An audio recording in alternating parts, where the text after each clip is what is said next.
This morning, our scripture reading is from Exodus chapter 19, verses 1 through 8. If you have your Pew Bible in front of you, it's going to be found on page 53.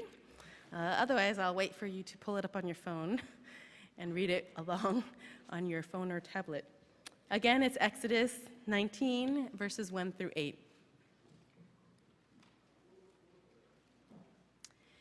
In the third month after the Israelites left Egypt, on the very day, they came to the desert of Sinai.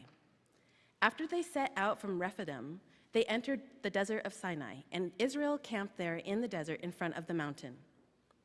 Then Moses went up to God, and the Lord called to him from the mountain and said, "This is what you are to say to the house of Jacob, and what you are to tell the people of Israel. You yourselves have seen what I did to Egypt, and how I carried you on eagle's wings and brought you to myself. Now, if you obey me fully and keep my covenant, then out of all nations you will be my treasured possession.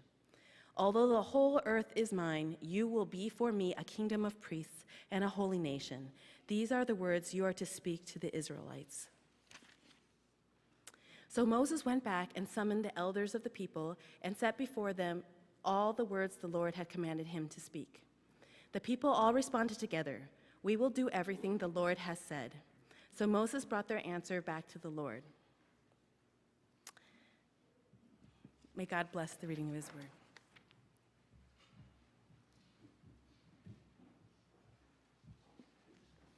So according to the preaching roster, that's the passage I'm supposed to speak on this morning. And that's the passage I told the worship team I was going to speak on this morning. But we had an interesting small group on Friday night, very stimulating small group on Friday night. So on Saturday, yesterday I rewrote last week's sermon. And I think we'll head there this morning. I have both in front of me, but we don't want to go until 1:30, so I'll choose one or the other. So here's the thing, though. Today's passage is really, really important. So I'm going to talk about it for a minute, and then we're going to go back to something else. Why today's passage is so important. You remember, if you've been here for a while, you remember. I'm going to start from this side. Okay. The story starts in Genesis 1 to 3. Genesis 1, everything is just great and glorious.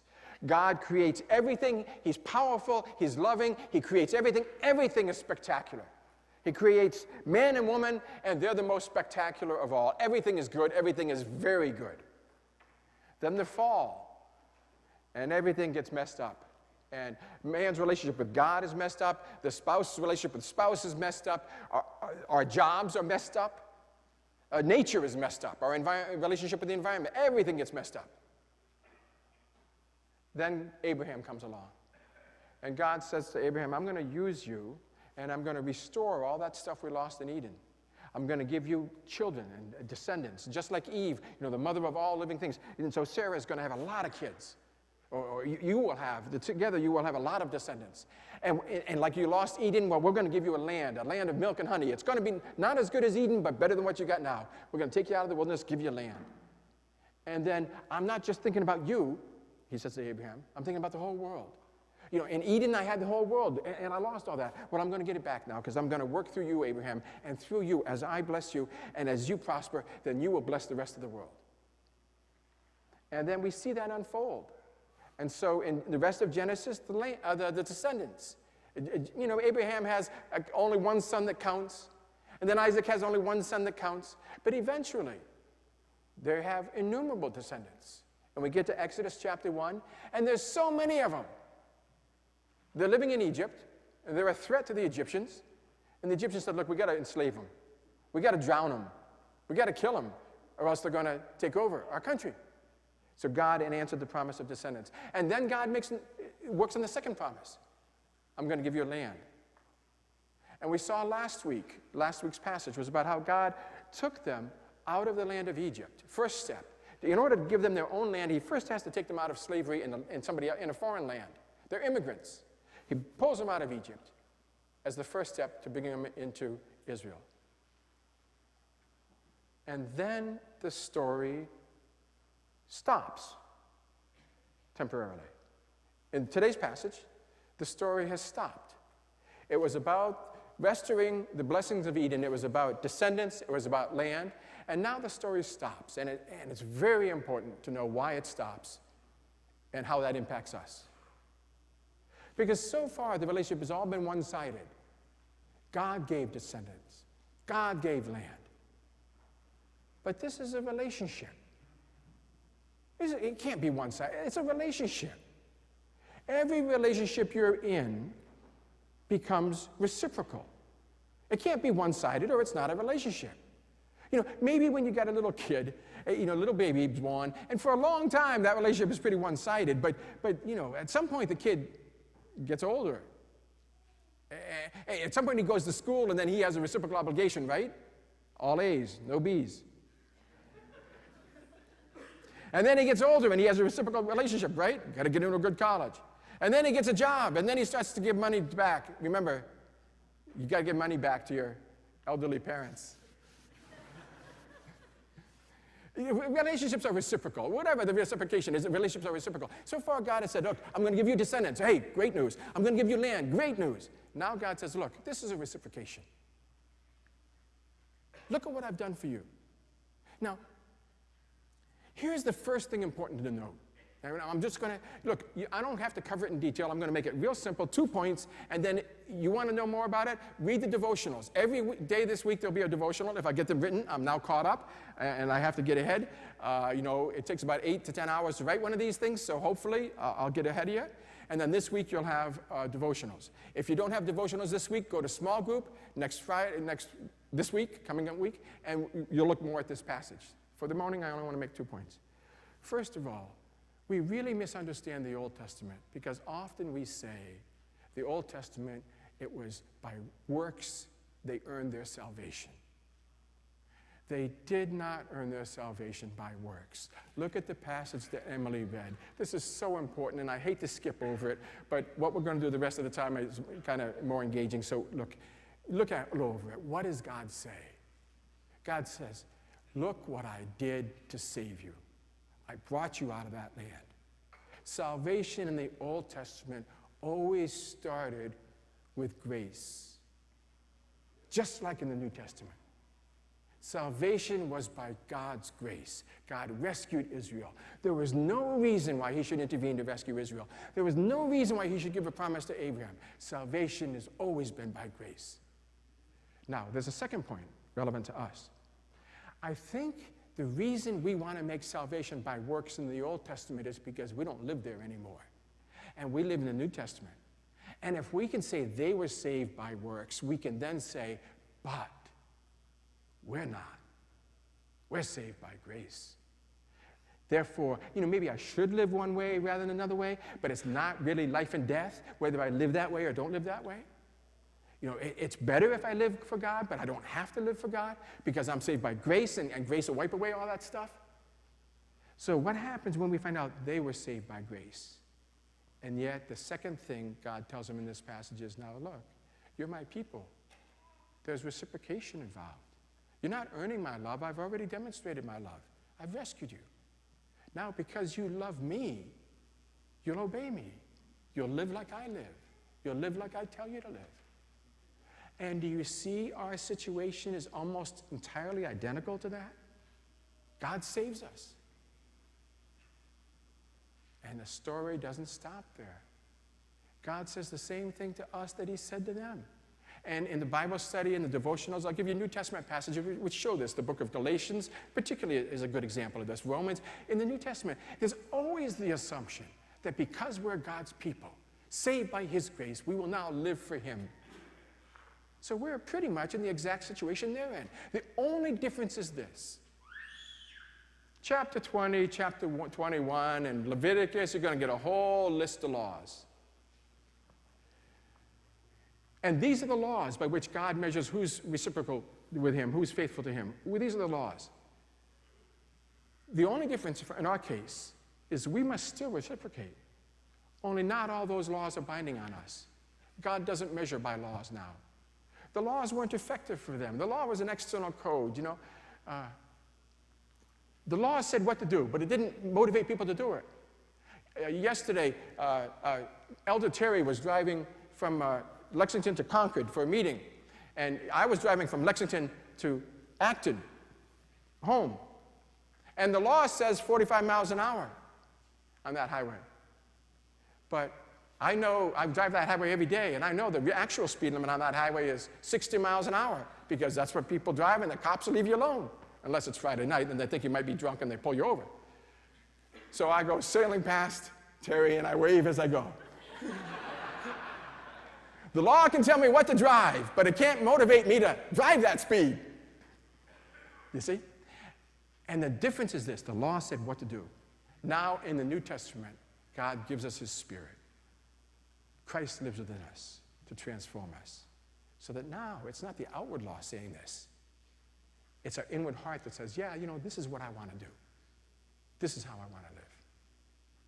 So it's really crucial to understand all this, to understand the Old Testament, New Testament, and that's really what I would love to spend some time on today.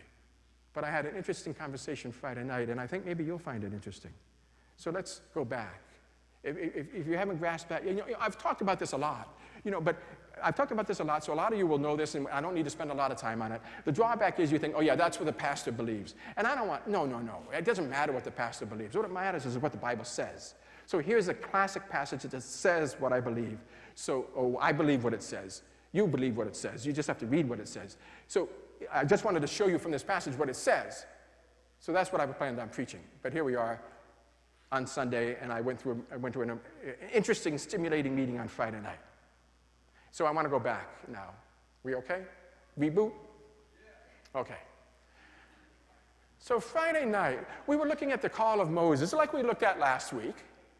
But you know, you always think further. You know, why do we meet in small group? Small group is much more stimulating than trying to read the Bible alone, right? You got a lot of different ideas come in, and they prompt you to think and whatever. So if any of this is not accurate to what actually happened on Friday night, never mind. You stimulated, and then I went ahead and, okay, there we go. So you don't bear the blame. You get the credit, you don't bear the blame. So here's the question that came up Friday night. Moses, you know, Moses did an extraordinary thing, right? He had a comfortable life. He was an immigrant.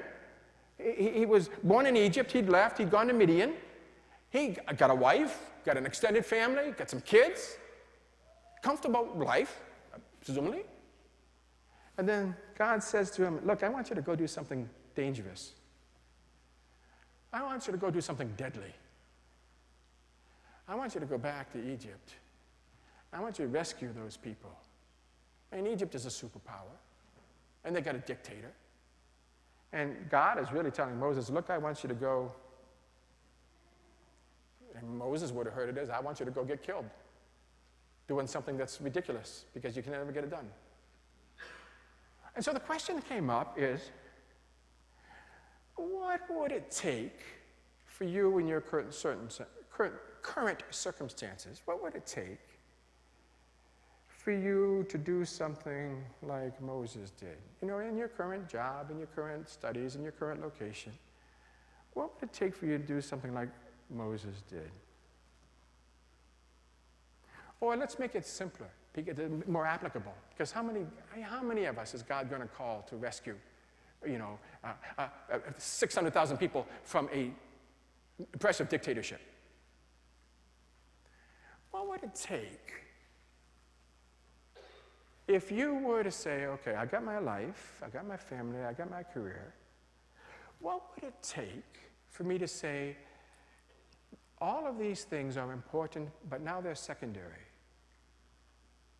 What would it take to say the primary thing, the primary question I'm going to ask in my life now is this? The primary goal in my life is to say, how can I help advance the purpose of God? What would it take to say, this is the biggest thing in my life, advancing the purpose of God? Whatever circumstance, whatever my family situation, whatever my job, whatever my career, what would it take to say, I'm going to put this as the top priority, and I'm going to fit everything else around it, you know? I'm not going to fit, okay, here's all the things I got to do to survive, and then I'm going to fit the purpose of God into that somehow, wherever I can find nook and cranny. But if we're going to empty this jar, and we're going to say, okay, the first thing that fits in here is the purpose of God. And then I'm going to fit everything else I got to do, important things, around that. What would it take?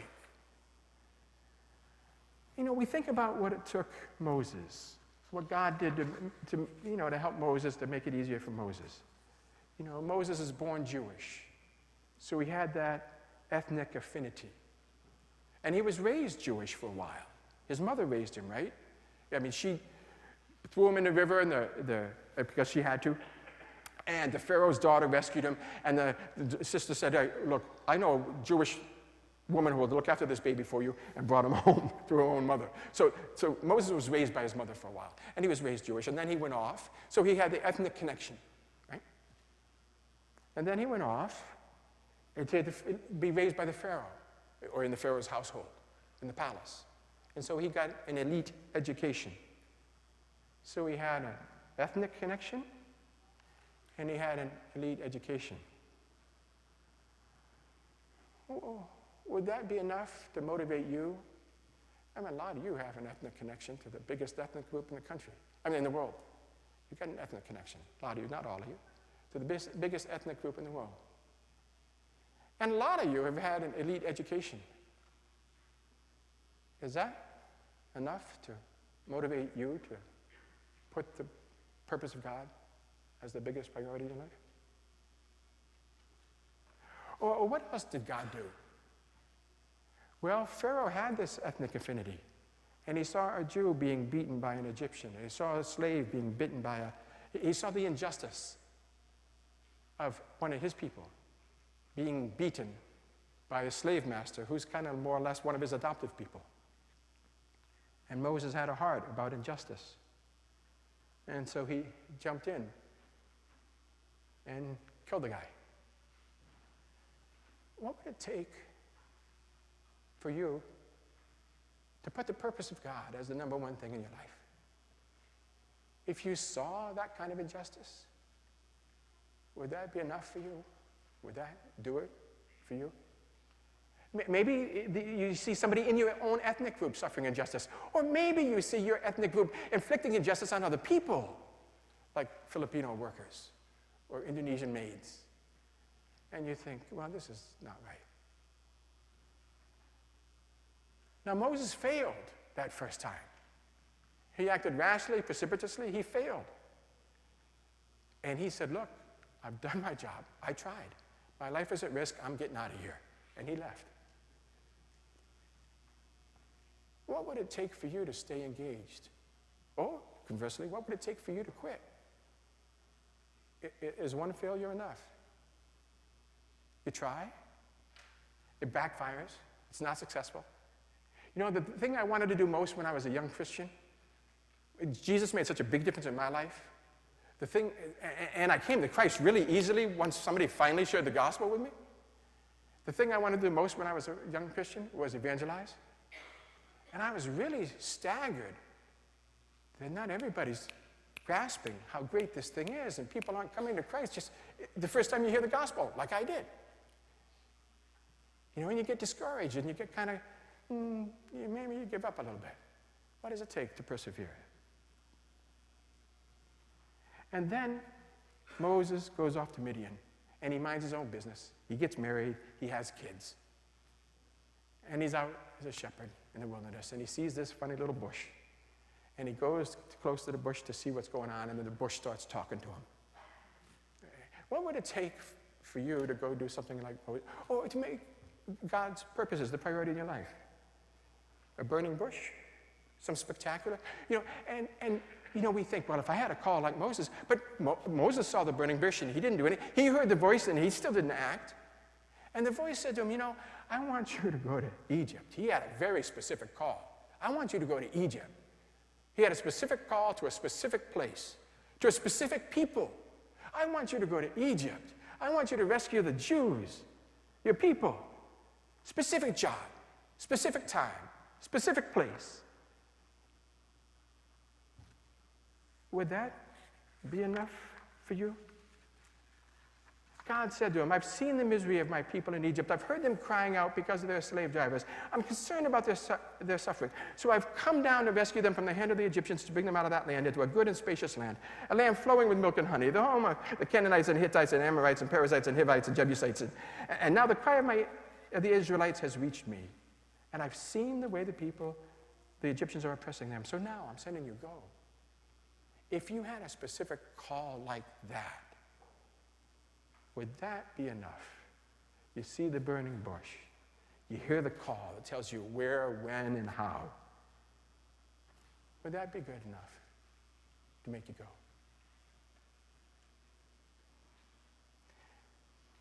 You know, it wasn't good enough for Moses. Moses had the kind of call that we wish we had, and it wasn't good enough for him. Moses said, who am I that I should go and bring the people out of Egypt? God says, it doesn't matter who you are. What did God say to him? I will be with you. It doesn't matter who you are. It matters who I am. Would that be enough for you? If God were to say, I will be with you, would that be enough for you to go? And not necessarily go. Would that be enough? If God says, look, whatever you do to make my purpose your priority, would that be enough? If God says, I will be with you. You know, it wasn't enough for Moses. So God says, okay, that staff, you know, you're a shepherd, that staff you got, throw it on the ground. He throws it on the ground. And you know, right, turns into a snake, right? Presumably a cobra, because cobra is a symbol of the Egyptian empire and the emperor. He throws this snake down, this staff down, and becomes a cobra. And God says, okay, pick it up by the tail, right? By the tail. Pick a cobra up by the tail. And then it becomes a staff again. Whoa. God, can you imagine? Would that be enough for you to put God's purposes the priority of your life? We think so, you know. Wasn't enough for Moses. So God says, take your hand, put it inside your coat, inside your tunic. And Moses did, and he took it out, and now he's got skin disease. And God says, okay, put your hand back in. He puts his hand back in. You know, you got to have, well, I don't know. Look what happened to me the first time I did that. So now he puts his hand back in the second time. And what happened? Now the hand comes out healthy. Would that be enough for you to say, look, I'm going to make him the priority of my life? Well, it wasn't enough for Moses. And God said to him, okay, you know, the water, right? Take some water and pour it out on the ground. And you know the Nile. The Nile was the center of Egypt's life. And the Nile was a god to Egypt. There was a god associated with Egypt, and they worshiped this god because the god and the river was essential to their survival. You know, the floods and the water and the mud silt deposits. So God says to Moses, okay, take some water and pour it on the ground. And he took some water and poured it on the ground, and it turned into blood. If you had that experience with God, would that be enough? You know, it wasn't enough for Moses. Moses said, I'm not a good public speaker. Do you see the humor in this, the idiocy? You can turn a staff into a cobra. You can turn water into blood. Well, yeah, but I'm not good at preaching. And God says, look, I did that. I did this. I gave you leprosy, I took it away. Don't you think I can control your speech? And if God said that to you, would it be enough to make him the priority? His purpose is the priority. Well, you know the story well enough. You know what comes next. It wasn't enough for Moses. So Moses said, please, God, send somebody else.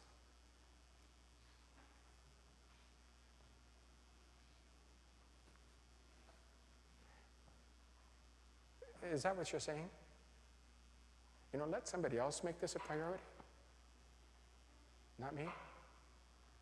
Send somebody else. And we're not just talking about going. You know, going is the bigger step. But, you know, we're talking about any number of things you can. When you choose your college, remember our church focus, right? 4 ideas. When you choose your college major, what question are you asking? What really floats my boat? Or are you asking, how can I use what I'm good at to advance the purposes of God. And it doesn't mean that you have to change your career. The same career, same location, the kind of thing Nate Ting's talking about. In your career, in your current company, in your current location, if I make God the priority, how would that shape what I do at work? How I work, who I relate to? Or maybe you say, look, that's not challenging enough for me. I want to do something more. And so you keep that same vocation and you say, where else in the world could I use this where people don't know Jesus, where the gospel is not readily available? Where else in the world could I go? And you take your vocation and you get a job with a corporation that will send you there, maybe like Lee and Diana did. Or maybe you go one step further, more disruptive. Not more holy, not more noble, just more disruptive. You go one step further and you say, you know, my career is fine and being here is fine, but I could do something more strategic. Well, what can I do in my life? What kind of vocational ministry can I go into, and where can I go where really I can be more useful to God, shape more lives, touch more hearts with the gospel? Because there's underserved population. I mean, like Eric and May did years ago. What would it take for you to do all those things? Any of those things? You know, I think what many of us think is this. If I had a call like Moses, I'd be willing to do it. But I don't have a call. Not like Moses. So let me make 2 points. I've already made one 10 times. You know, Moses had a call like Moses, right? And he didn't do it willingly. So if you're not doing it now, maybe you wouldn't even do it if you had a call like Moses. The other point I want to make is this. God called Moses out of Midian. He's got a wife and kids. He's got a family. He's got a place he likes. God calls him out of that, and God tells him, go rescue 600,000 people from a dictator of a superpower. You want a call like Moses? Plan on doing something like Moses did. And then maybe you can expect a call like Moses. Most of the people in the Old Testament didn't get a call like Moses. Most of the people in the New Testament didn't get a call like Moses. Maybe the Apostle Paul got a call like Moses. Moses got a call like Moses. Maybe Isaiah, Jeremiah got a call like Moses. Maybe Micah. You know, people that had to stand up against the whole nation. And God said, look, people don't think you're crazy doing this. Ezekiel had a call. I mean, he stripped naked and laid around for a while. I mean, you want a call like Moses. Don't want a call like Moses. Because if God gives you a call like Moses, he's going to ask you to do something like he asked Moses to do. So look, here's the thing. You want to go evangelize, you want to move to Syria to evangelize ISIS? Yes. Wait for a call like Moses. Because that's what he did. You want to go do something that's probably going to get you killed? Yeah, please. Wait for a call like Moses had.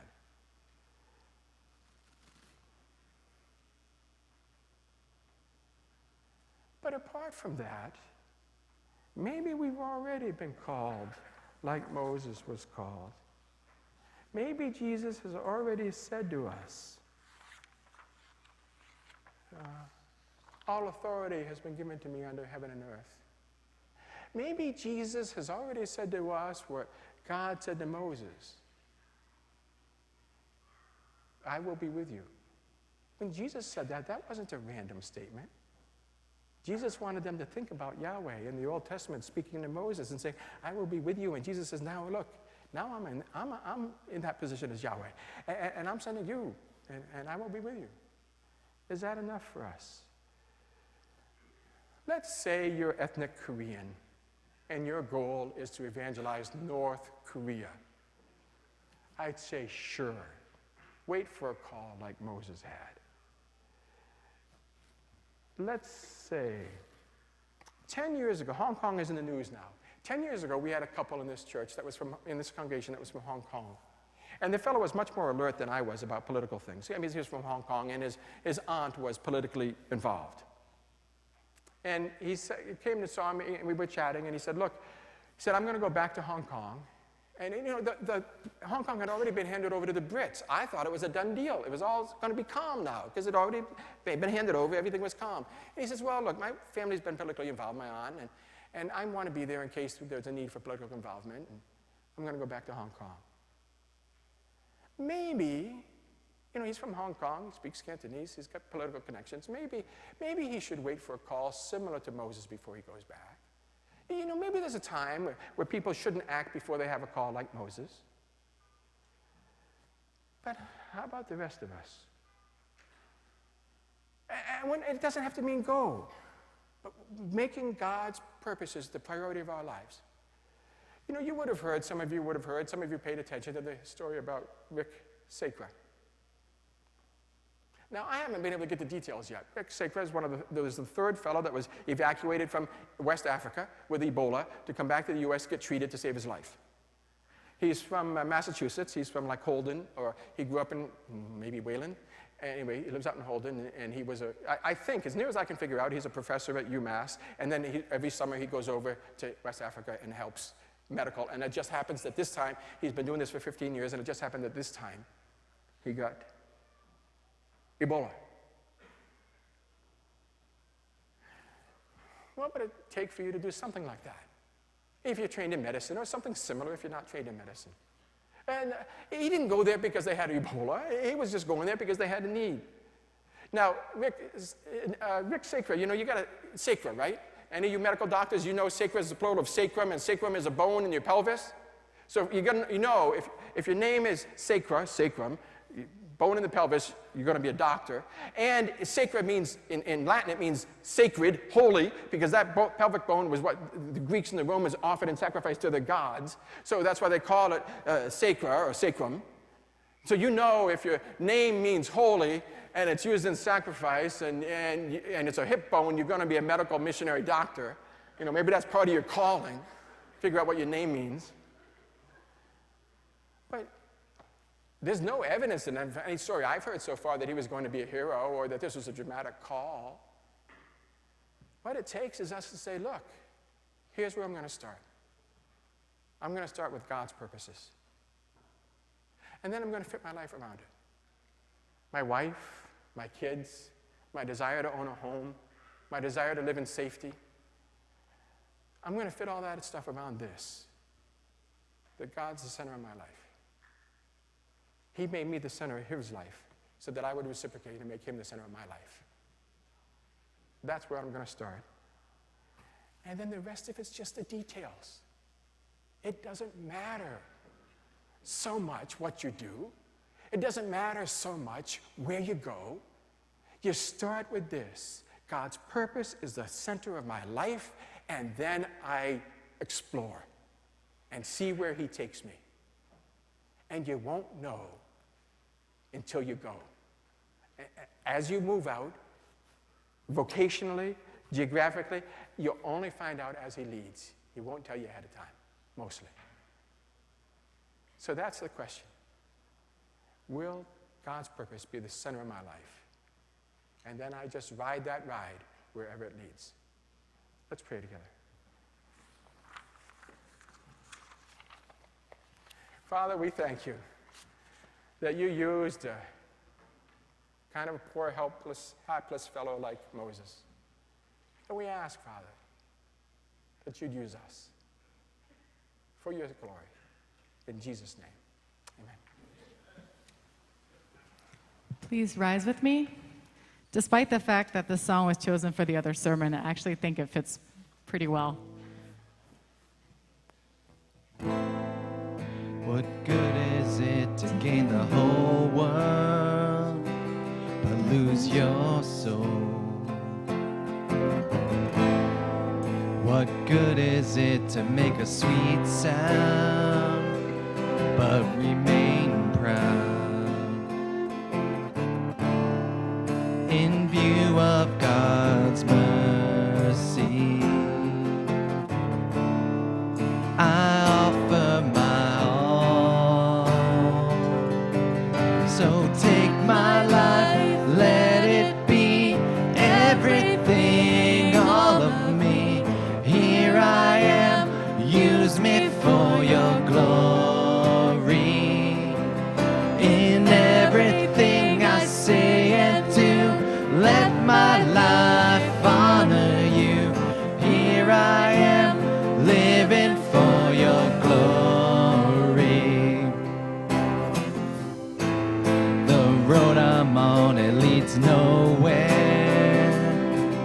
without you. And the life I live, it finds meaning in surrender. In view of God's mercy, I offer my all. So take my life, let it be everything, all of me. Here I am, use me for your glory. In everything I say and do, let my life honor you. Here I am, living for your glory. Seeking first the kingdom. Seeking first the kingdom of my Lord. Seeking first the kingdom. Seeking first the kingdom of my Lord. Take my life. So take my life, let it be everything, all of me. Here I am, use me for your glory. In everything I say and do, let my life honor you. Here I am, living for your glory. So take my life, let it be everything,